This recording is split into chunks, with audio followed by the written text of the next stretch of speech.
ऐ रब, मैं लोगों को क्या जवाब दूंगी? ये बोझ मेरे कंधों से ज्यादा भारी है।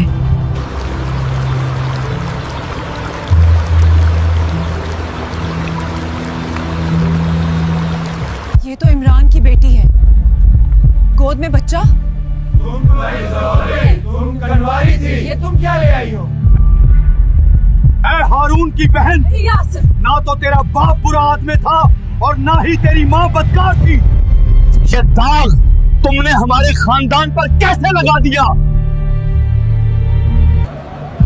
ऐ लड़की, क्या करके आई हो तुम?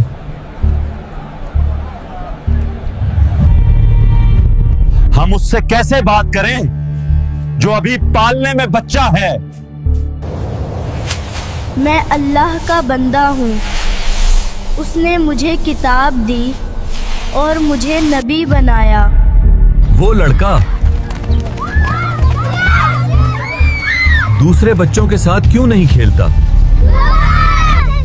उसकी आंखों में बचपन नहीं, एक ऐसी खामोशी है जो मुझे डराती है।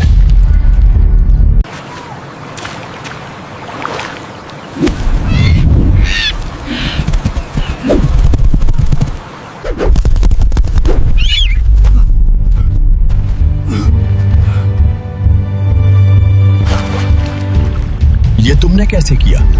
मुझे तो ये जादू लगता है। ये क्या हो गया है बनी इस्राइल को? हर कहीं गुमराही फैल चुकी है।